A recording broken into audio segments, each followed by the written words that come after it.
ये मैटर जो मैं आपको बोलने जा रहा हूँ, आप इस मैटर को हमारे सॉफ्टवेयर पे टाइप करके आप अपनी मिस्टेक्स को जान सकते हैं और अपने शॉर्टहैंड को इम्प्रूव कर सकते हैं, जिसका लिंक मैंने अपने डिस्क्रिप्शन बॉक्स में दे दिया है। 3, 2, 1 start. Under the circumstances, it is only natural, sir, that we should have some measure by which the university education can be coordinated into something which will cater for national unity and for national recovery in the sphere of education. But unfortunately, this bill, with all the fine things that the mover described yesterday, does not attempt to do anything.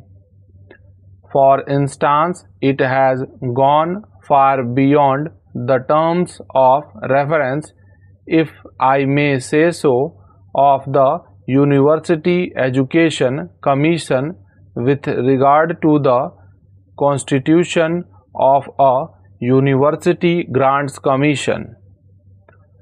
From the very little, it is obvious that the University Grants Commission will deal with the allocation of funds that will be permitted by Parliament for educational purposes. That is how it is done in other countries. In England, for instance, the British Parliament makes a grant and the University Commission distributes it among the 19 universities. Here, this is not a compulsory measure. This is not a obligate measure. Now, this is not the way to reorganize education even at the university level. Sir, I quite agree that universities should maintain their autonomy and they should be independent bodies, and their purpose in our society is that of, say, the Supreme Court or the independent judiciary in the sphere of individual rights, that is, they stand for academic freedom. All these things are essential for a university organization, and all these things can be done by better coordination and better control by the central government. But the question is, does this bill as it has been presented to us now make any attempt for, or does it even make provision for attempting these things? My humble opinion, sir, is that it does not.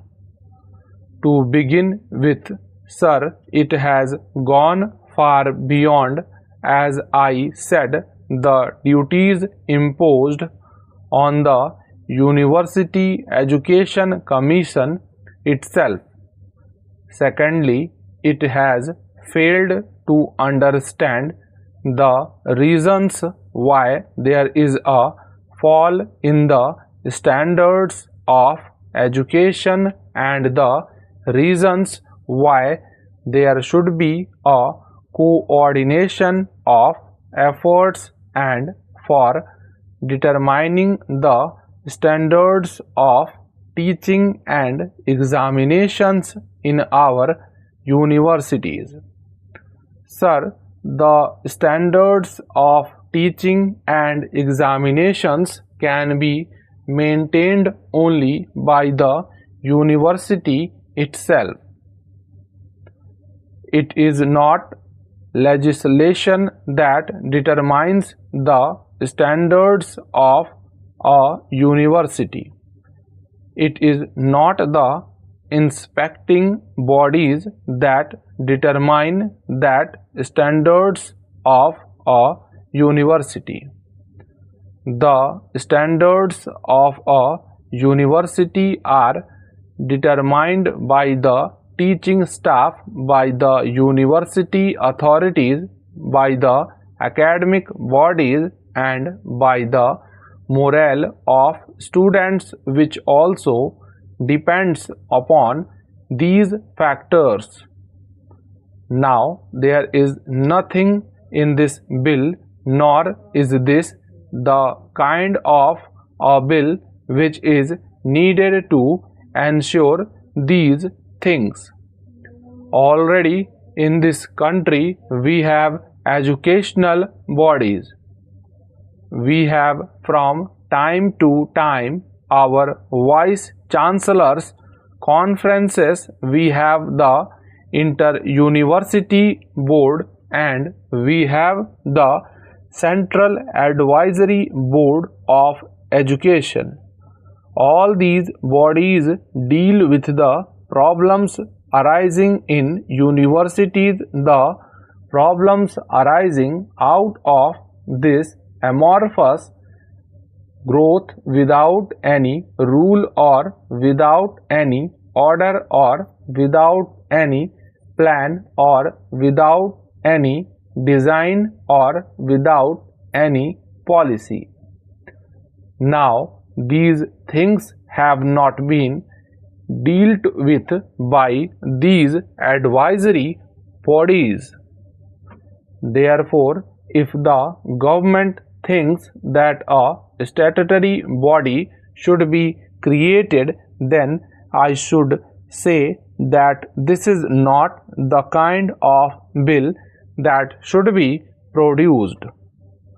Secondly, sir, what is the means of control that the organization will have when it is constituted? The means of control is finance, and finance that it has is very, very inadequate indeed, as it is evident from financial memoranda. Now, we may agree that the University Grants Commissions is likely to get huge grants, as it should, in my opinion, because on recalls the statement made by the minister in the British Parliament after distributing £12 million to 19 universities.